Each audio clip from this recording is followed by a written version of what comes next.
Assalamualaikum warahmatullahi wabarakatuh. Apa kabar teman-teman guru sekalian? Teman-teman calon guru profesional, insya Allah, amin. Pada kesempatan kali ini kita akan melanjutkan pembahasan soal UKM PPG untuk guru SD, yang mana ini sebagai bahan latihan untuk teman-teman atau referensi tambahan untuk teman-teman belajar soal-soal PGSD. Bagi yang baru bergabung, saya mohon bantuannya untuk klik subscribe dan like-nya. Jangan lupa berkomentar, mudah-mudahan bisa membantu mengembangkan channel ini ya. Dan insya Allah Allah akan balas kebaikan-kebaikan teman-teman. Baik, kita langsung masuk ke soal yang pertama. Bahasa mempunyai peranan penting dalam perkembangan intelektual, sosial, dan emosional. Bahasa Indonesia merupakan bahasa pengantar pendidikan di semua jenis jenjang pendidikan.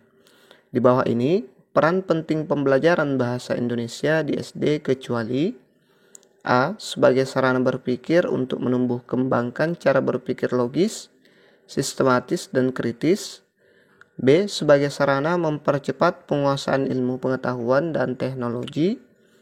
C. Dapat membantu peserta didik dalam mengemukakan gagasan dan berpartisipasi di tingkat internasional. D. Bekal kemampuan berbahasa Indonesia yang baik dapat digunakan untuk mempelajari berbagai macam mata pelajaran. E. Sarana untuk mengenal dirinya dan budaya di lingkungannya. Jadi seperti biasa saya akan kasih waktu sekitar 5 detik untuk teman-teman menjawab soalnya. Setelah itu baru kita masuk ke jawaban sekaligus pembahasannya. Oke, silahkan dijawab dulu ya.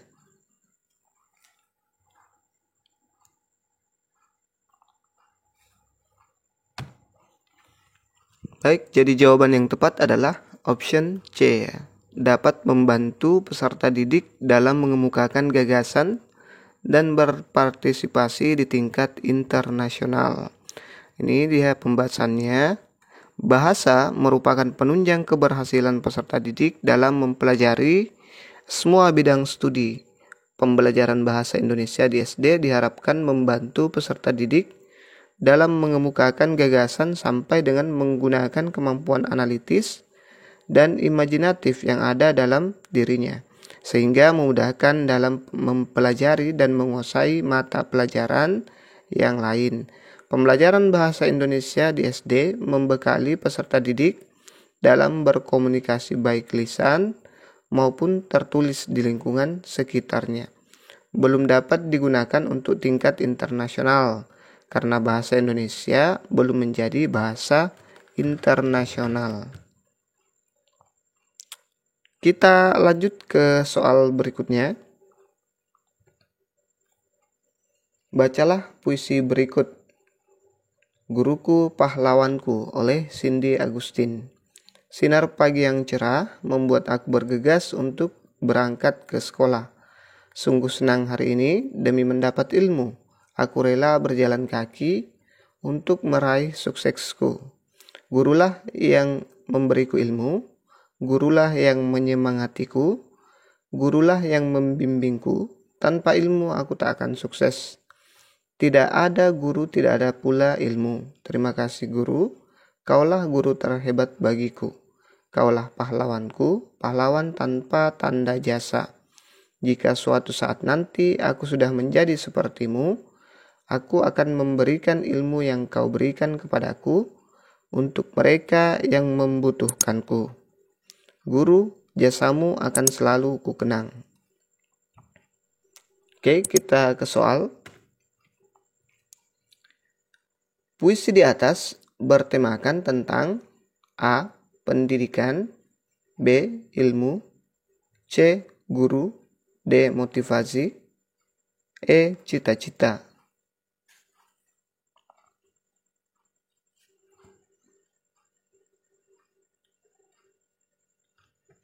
Jadi jawabannya adalah dia bertemakan tentang pendidikan ya. Jadi option A. Tema suatu puisi merupakan pokok pikiran yang mencakup keseluruhan isi puisi ya. Jadi mencakup keseluruhan puisi.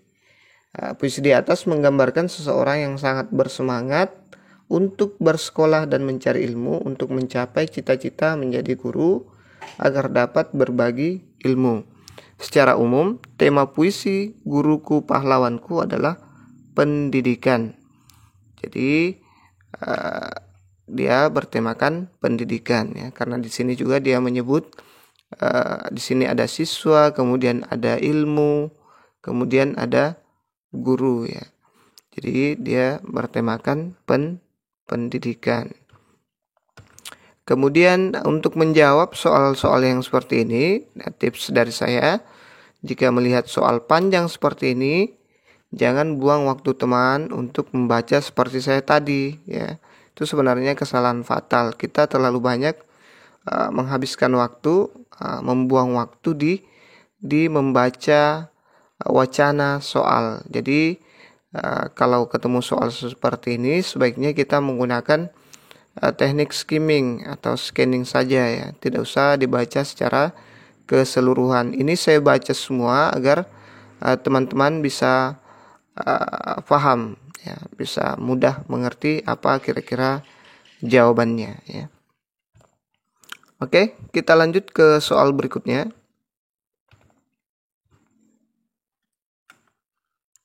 Bahasa Indonesia mempunyai kedudukan dan fungsi yang penting bagi kehidupan sehari-hari.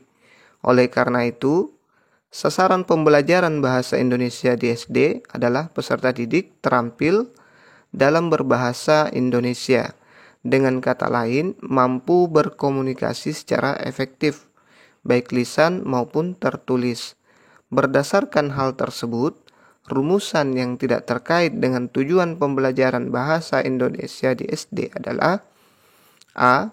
Peserta didik mampu berkomunikasi secara efektif dan efisien dengan etika yang berlaku, baik lisan maupun tertulis. B. Peserta didik dapat menghargai bahasa dan bangga menggunakan bahasa Indonesia sebagai bahasa persatuan dan bahasa negara. C. Peserta didik mampu menguasai konsep fonologi, morfologi, sintaksis, semantik, dan pragmatik dalam bahasa Indonesia. D. Peserta didik dapat menikmati dan memanfaatkan karya sastra untuk meningkatkan wawasan, memperhalus budi pekerti, serta meningkatkan pengetahuan dan kemampuan bahasa. E. Peserta didik mampu menggunakan bahasa Indonesia untuk meningkatkan kemampuan intelektual serta kematangan emosional dan sosial.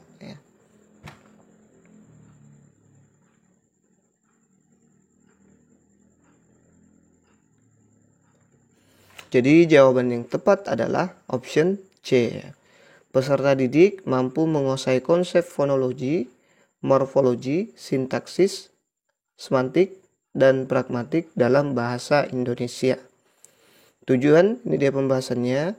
Tujuan pembelajaran bahasa Indonesia di SD adalah peserta didik mempunyai kemampuan berbahasa Indonesia yang baik dan benar, serta dapat menghayati bahasa dan sastra Indonesia sesuai situasi dan tujuan berbahasa serta tingkat pengalaman peserta didik di SD. Dari tujuan tersebut jelas tergambar fungsi pembelajaran bahasa Indonesia di SD adalah wadah untuk mengembangkan kemampuan peserta didik dalam mengembangkan bahasa sesuai dengan fungsi bahasa, yaitu sebagai alat komunikasi. Lulusan SD diharapkan dapat berkomunikasi dan berinteraksi dengan baik di lingkungan.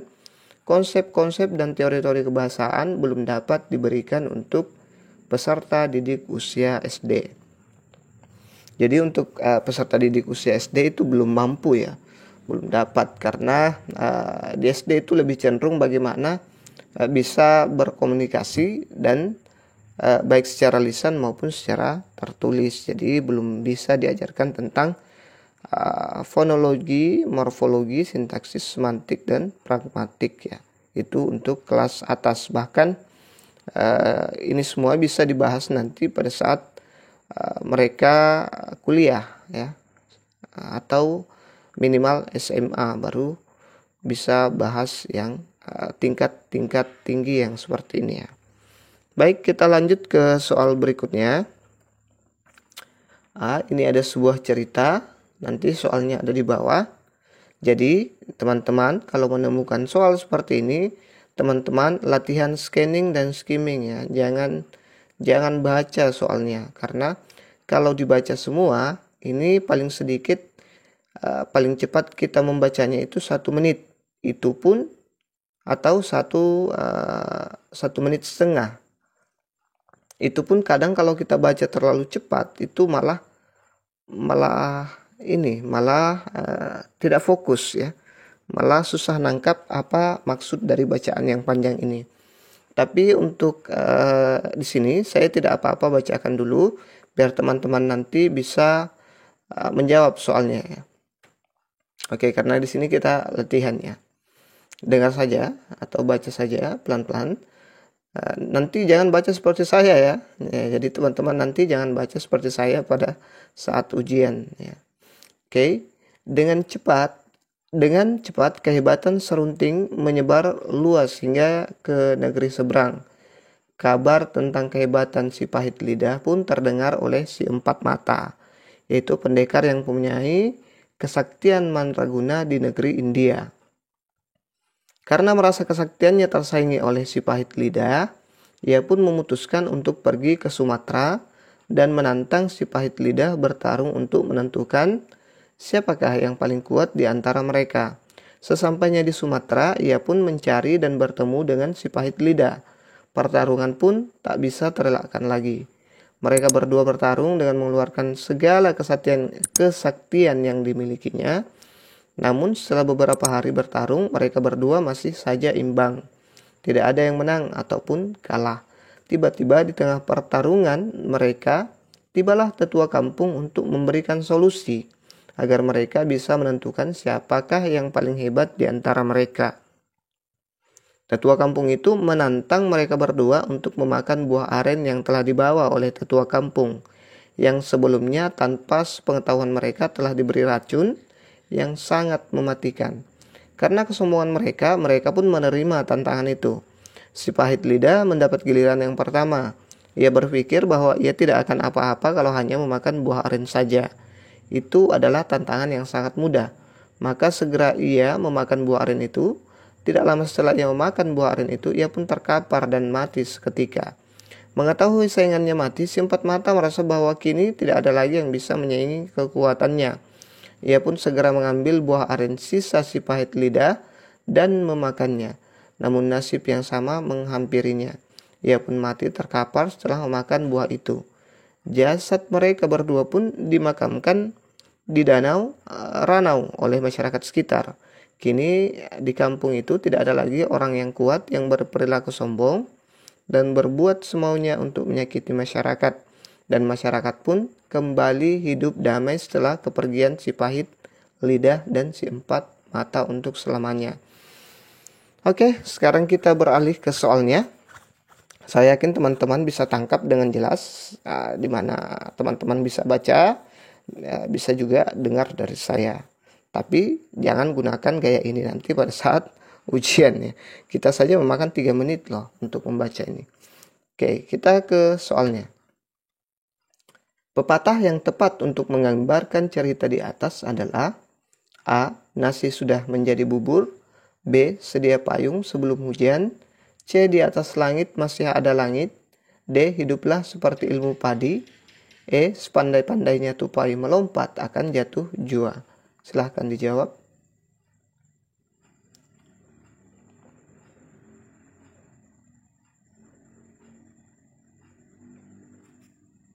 Oke, jadi jawaban yang tepat adalah option C ya.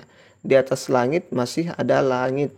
Suatu pepatah dapat mewakili suatu cerita asalkan sesuai dengan isinya. Jadi mereka berdua ini, kalau teman kita kembali ke soal dulu ya. Mereka berdua ini merasa sangat sombong ya. Mereka merasa mereka lah yang paling paling sakti, ya, paling hebat di antara semua manusia, ya. Jadi mereka beranggapan bahwa mereka lah yang paling kuat, sampai-sampai mereka bertarung dan tidak menemukan pemenang. Sampai-sampai datanglah si tetua kampung. Sebenarnya yang hebat itu tetua kampungnya yang paling hebat, ya. Mereka tidak sadar, si empat mata dan si pahit lidah, bahwa di atas langit masih ada langit, ya. Buktinya si tetua kampung bisa membunuh mereka berdua sekaligus, ya, tanpa harus repot-repot. Dan hebatnya juga si tetua kampung juga berani untuk menawarkan buah aren itu. Jadi mereka lupa kalau masih ada orang yang lebih hebat dari mereka berdua. Jadi di atas langit masih ada langit, ya. Oke, kita lanjut ke ternyata habis, teman-teman. Itu saja dulu yang sempat kita share pada kesempatan kali ini. Semoga bermanfaat. Saya sengaja memendekkan atau sedikit soal, takutnya teman-teman jenuh. Biasanya saya kalau belajar lewat dari 20 menit biasanya ngantuk, ya. Kemudian tidak tertangkap semua. Tapi kalau sedikit-sedikit seperti ini, insya Allah itu akan mudah diingat, mudah dipahami, dan insya Allah nanti bisa jadi bekal untuk teman-teman. Jangan lupa subscribe dan like-nya. Jangan lupa berkomentar. Satu komentar teman-teman itu sangat membantu saya untuk lebih semangat lagi dalam mengupload video-video soal-soal UP lainnya. Oke, sampai ketemu. Assalamualaikum warahmatullahi wabarakatuh.